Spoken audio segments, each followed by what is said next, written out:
आप देख रहे हैं ज्वार झारखंड। मैं हूं शुभ मिश्रा आपके साथ। चलिए करते हैं बुलेटिन की शुरुआत और सबसे पहले बड़ी खबर राजधानी रांची से, जहां रातू इलाके में उत्पाद विभाग ने बड़ी कार्रवाई की। गुप्त सूचना के आधार पर की गई छापेमारी में करीब 700 पेटी शराब बरामद की गई है। ज्यादातर शराब की खेप अरुणाचल प्रदेश की है, जिसे रिफिलिंग कर बिहार में सप्लाई किया जाना था। रातू थाना क्षेत्र के डिंगरा गोसाई टोली में उत्पाद विभाग ने गुप्त सूचना पर छापेमारी की, जिसमें सुनील उरांव के घर से शराब की खेप बरामद की गई है।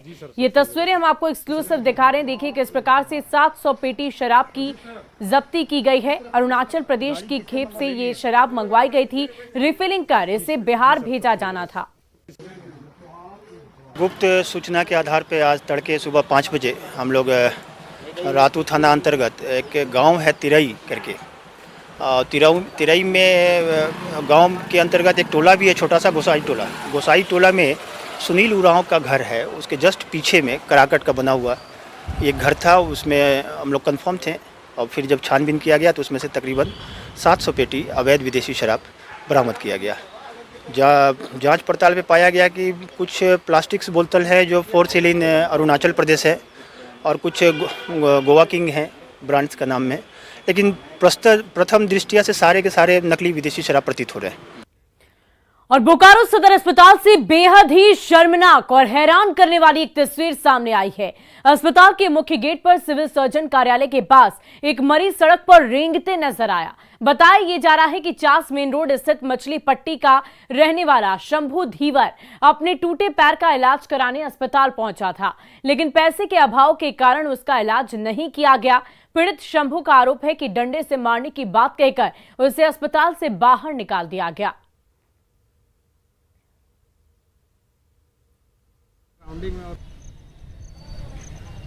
तो बोकारो सदर अस्पताल की ये शर्मनाक तस्वीर, जहां सड़क पर रेंगते हुए एक मरीज नजर आया।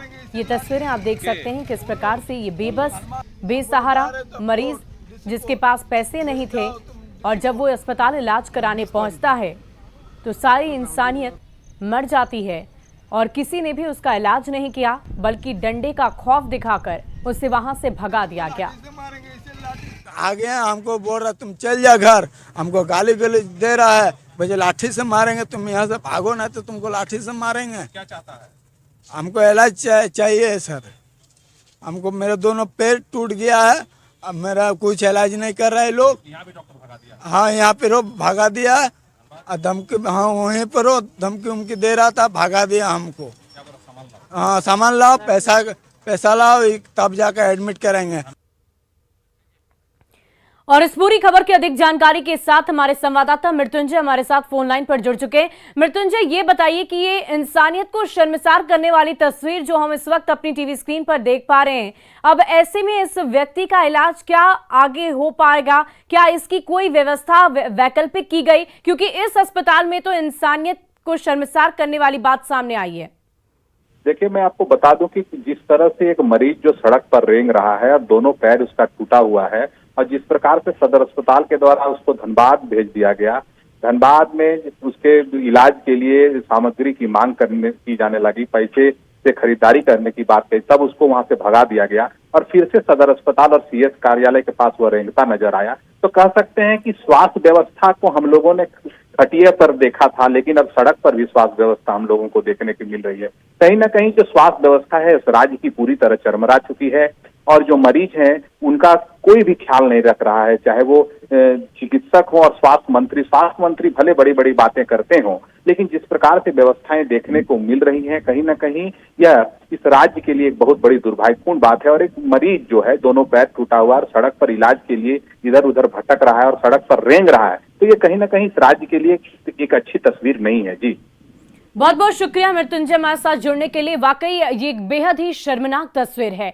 और चलिए अब बढ़ते हैं अगली खबर की ओर। खबर गोड्डा से, जहां महागामा विधायक दीपिका पांडे सिंह ने अनोखे अंदाज में विरोध प्रदर्शन किया है। विधायक बीच सड़क पर गंदे पानी में बैठ गई और उसी दूषित पानी से स्नान करने लगी। दरअसल एनएच 133 पर सीधो कान्हू चौक की स्थिति लंबे वक्त से खराब है। जर्जर सड़क और जलजमाव से यहां आए दिन हादसे होते रहते हैं। इस सड़क की अब तक मरम्मत नहीं कराए जाने से नाराज विधायक अपने समर्थकों के साथ खुद चौक पर पहुंची और घुटने भर गंदे पानी में उतरकर विरोध जताया है। इस दौरान उन्होंने गोड्डा सांसद निशिकांत दुबे पर भी निशाना साधा। उन्होंने कहा कि जब तक रोड सही नहीं होगा और काम की शुरुआत नहीं की जाएगी तब तक उनका धरना जारी रहेगा।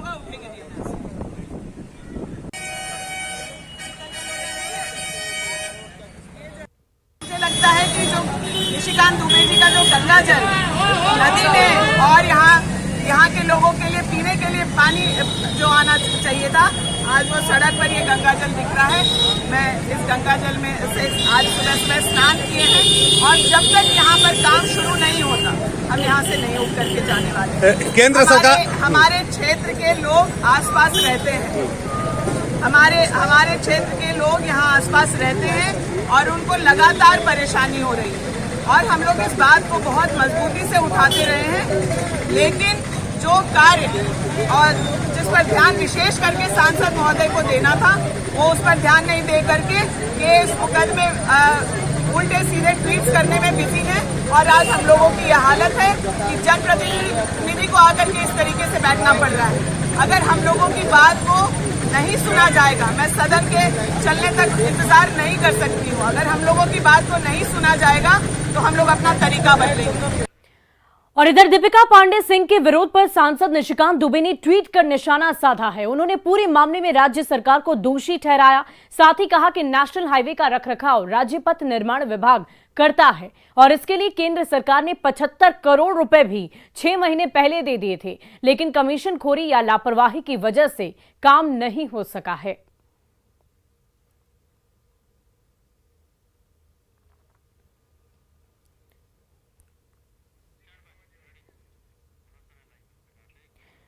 और देखिए इस वक्त साहिबगंज के बरहेट से सीएम हेमंत सोरेन लाइव हैं। हम उनकी तस्वीर, उनकी बातें आप तक पहुंचाते हैं। ग्राम प्रधान सम्मान समारोह में सीएम इस वक्त मौजूद हैं। कि नवा दिसोम रे लेखा कते बाबन लेखा थकाव को क्या मीना हड़ को गोय को क्या, लेकिन नुंका चे हुई ना इन जब 1932 रे आन कानूनी अगुई था तो नवा दिसोम रे तुंदा टमाकाते होली लेकर रंग गुलाल आते फटका आते चे लगी हड़ को एने सेरेंगो कना चे लगी नवा कानून साहब लगी और ओना संगे लगी को हेदा मीटांग हो करे बाको लड़ाई तपाम करा, लेकिन नहीं तो उनको को मैंने दा 32 रन खतियान नोंडे रन गुंडा कना को जा हड़ को मैना लय पे कनाई उनाते थोड़ा गान आपे माजी परगनेत को गुड़ित नायके को अब वह CNT SPT कानून चेक करा, अब वह 1932 रिया कथा चेक करा नो आपे मौत पे बढ़ाया नो कथा रे आलो पे भूला हुआ हने नोडे होड़ा कथा मेनते नो सिद्धू कानू तिलका माजी आबोरन गुरुजी तो कोवा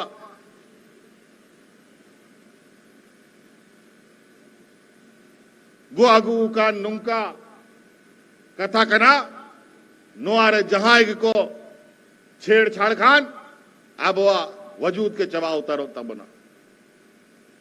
और गिरिडीह में श्री लंबोदर इंडस्ट्री में अपराधियों ने लूट की घटना को अंजाम दिया है। घटना मुफस्सिल थाना क्षेत्र के उदनाबाद की है। बताया ये जा रहा है कि देर रात अपराधी फैक्ट्री में पहुंचे और उन्होंने 2 गार्ड को एक रूम में बंद कर दिया। इसके बाद बदमाश फैक्ट्री से ट्रांसफार्मर, केबल, इन्वर्टर और बैटरी लेकर फरार हो गए।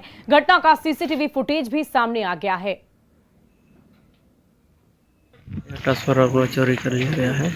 यहाँ के जो गार्ड हैं और जो मालिक हैं वो बता रहे हैं। अभी अनुसंधान किया जा रहा है। अनुसंधान करने के बाद प्रक्रिया जारी की। अनुसंधान के बाद वो पता चलेगा क्या है नहीं है। आ गेट पर हम लोग को पकड़ लिया। अब पकड़ के इसका गमछा लेकर वो फाड़ा हाथ बांधने के लिए। एक आदमी बोला कि नहीं हाथ मत बांधो, इन लोगों को रूम में घुसा दो। रूम में हम लोग को घुसा बंद कर दिया और बोला कि हल्ला नहीं करना, हल्ला करेगा तो हम जान से मार देंगे। तो हम लोग डर से हल्ला नहीं किए। और अगली खबर गुमला से, जहां पुलिस ने नक्सली संगठन JJMP के एरिया कमांडर विजय उरांव और उसके सहयोगी बादल लोहरा को हथियार के साथ गिरफ्तार किया। दरअसल गिरफ्तार नक्सली लेवी मांगने का प्रयास कर रहे थे और इसकी जानकारी मिलने पर छापेमारी दल का गठन किया गया, जिसने बाइक सवार 2 अपराधियों को गिरफ्तार किया। उनकी पहचान जेजेएमपी के एरिया कमांडर के तौर पर की गई है। दोनों के पास से एक अवैध कारतूस, लोडेड देसी पिस्टल और 3 मोबाइल फोन की बरामदगी की गई। जेजेएमपी के 2 अपराधकर्मी जिसमें एरिया कमांडर विजय उरांव उर्फ अमित जी एरिया कमांडर और उनके साथी बादल लोहरा को गिरफ्तार किया गया है, जिसके पास से एक देसी कट्टा और 2 जिंदा गोली और 3 एंड्रॉयड मोबाइल और 1 कीपैड मोबाइल बरामद की गई है। और चलिए बढ़ते हैं अगली खबर की ओर। गिरिडीह के रास्ते पश्चिम बंगाल और बांग्लादेश में गौ तस्करी जारी है। गिरिडीह पुलिस ने गौ तस्करी में शामिल गिरोह का भंडाफोड़ किया है और इसके साथ ही 98 गोवंश के साथ 19 तस्करों को भी गिरफ्तार कर जेल भेज दिया गया।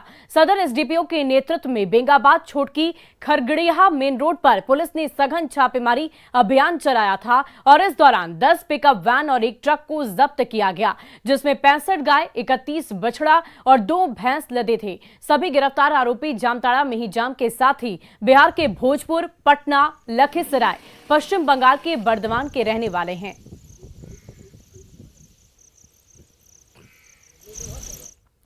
और पूर्व मुख्यमंत्री बाबूलाल मरांडी देवघर में आयोजित जनसंवाद कार्यक्रम में शामिल हुए। उन्होंने संथाली भाषा में भाषण देते हुए कहा कि आज भी ग्रामीण क्षेत्रों में विकास काफी दूर दिख रहा। हमारी सरकार ने जहां छोड़ा था वहीं का वहीं रुका है। इस मौके पर बाबूलाल ने लोगों की समस्याओं को भी सुना और उसके समाधान का भरोसा दिलाया।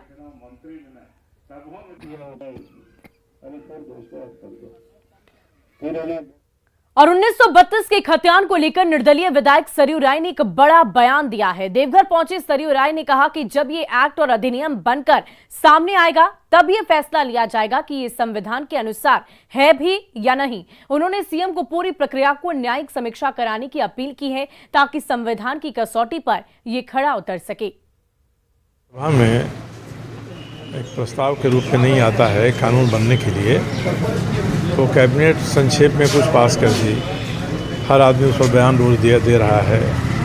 जब हमारे सामने आएगा जो एक्ट बनेगा, अधिनियम बनेगा, तब हम देखेंगे कि हमारे संविधान के प्रावधान हैं उनके अनुरूप ये है कि नहीं है। जो चीज़ कानून बने वो जनता के हित के लिए बने, केवल कहने के लिए, दिखाने के लिए नहीं बने। नहीं तो यहाँ तो जेपीएससी, जेएसएससी कितनी परीक्षाएं ले रहा है और सारी परीक्षाएं कानून के अनुसार अगर नहीं संचालित हैं तो रद्द हो जाती हैं। अंततः यहाँ के नौजवानों का ही नुकसान होता है। वहीं झारखंड संगठन प्रभारी लक्ष्मीकांत वाजपेयी ने दावा किया है कि 2024 बीजेपी का साल होगा और किसी का भी नहीं। झारखंड संगठन प्रभारी बनने के बाद वो पहली दफा देवघर पहुंचे थे। सेवा पखवाड़ा में भाग लेने के बाद उन्होंने देवघर सर्किट हाउस में पार्टी कार्यकर्ताओं के साथ बैठक की। उन्होंने झारखंड में बेटियों पर हो रहे अत्याचार पर नाराजगी व्यक्त की। सरकार कोई भी हो, किसी दल की हो, उसका काम है बेहतर कानून व्यवस्था। और अगर बेटियों के साथ अत्याचार को कोई सरकार नहीं रोक पा रही है तो फिर उसकी कानून व्यवस्था की सरकार, ऐसा मैं नहीं मानता। कुछ मेरे पास सोच समझ है, उसका उपयोग यहाँ के नेतृत्व के साथ जो लाइन ऑफ एक्शन तय होगा उसके आधार पर करेंगे।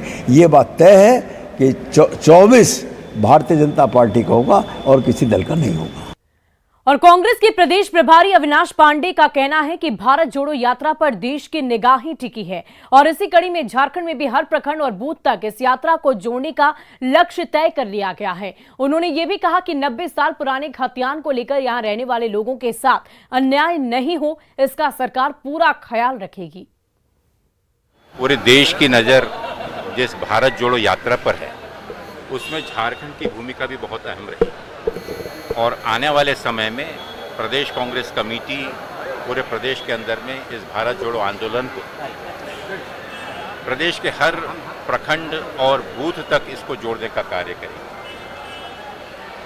जो संदेश है इस भारत जोड़ो यात्रा का वो बहुत स्पष्ट है कि इंसान का इंसान से हो भाईचारा, यही संदेश इस भारत जोड़ो यात्रा का। और राजधानी रांची के हरमू में मुख्य दुर्गा पूजा पंडाल बनाया जा रहा है। इसकी खासियत यह है कि यूथ पर ध्यान देते हुए इसे बनाया जा रहा है, चाहे पबजी हो, स्पाइडरमैन हो या फिर पोको मैन। यहाँ एक एक कैरेक्टर की कारीगरी बड़ी ही बारीकी से की गई है। करीब 20 से अधिक कारीगर इस काम में 2 महीने से जुटे हैं। आपको बता दें कि पिछले कुछ सालों में पबजी और पोकेमॉन का काफी क्रेज देखने को मिला है और इस बार दुर्गा पूजा में इसे दिखाने की पूरी तैयारी कर ली गई है।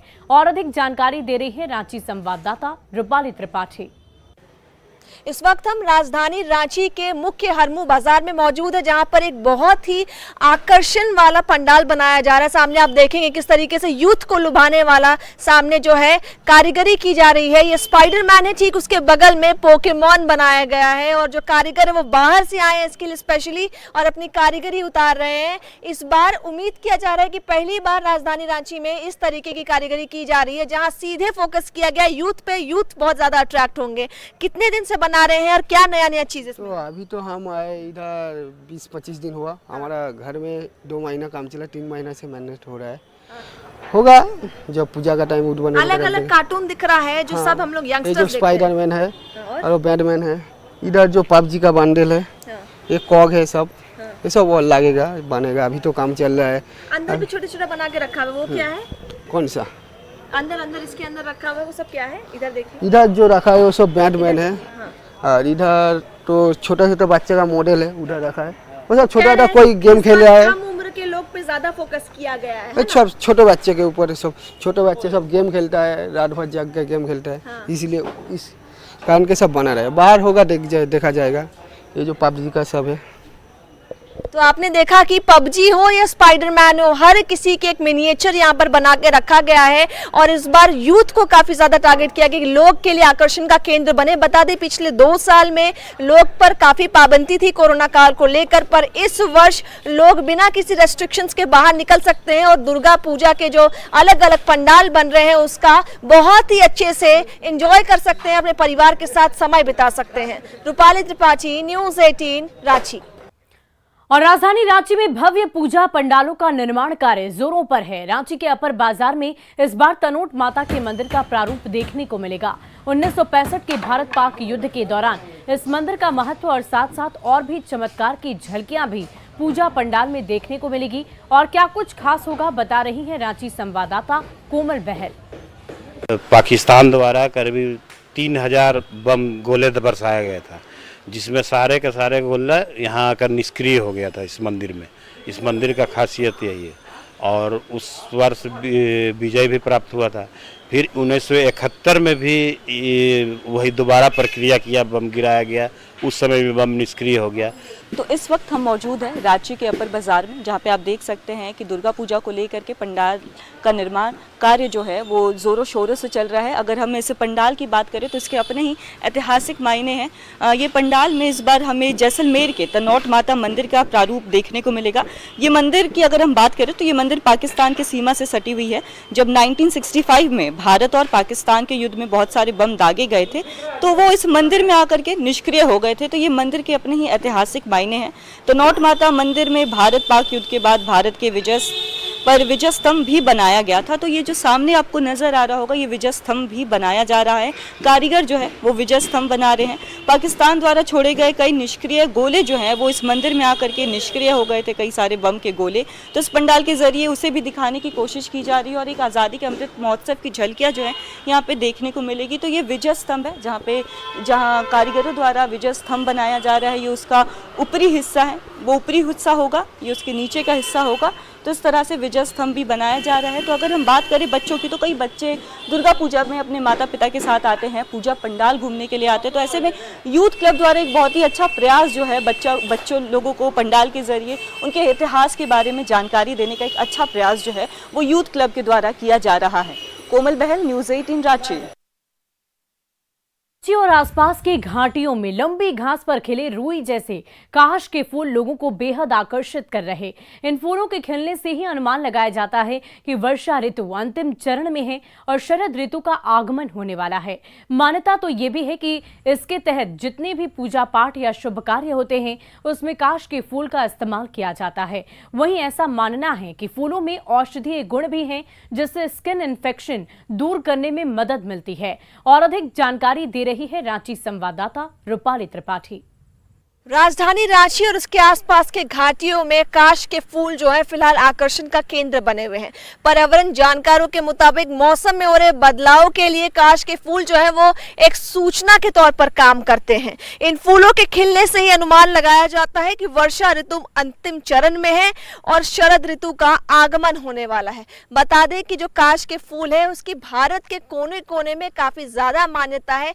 पूजा पाठ के जितने भी शुभ कार्य होते हैं उसमें काश के फूल को काफी ज्यादा इस्तेमाल किया जाता है। रूपाली त्रिपाठी, न्यूज़ 18 रांची।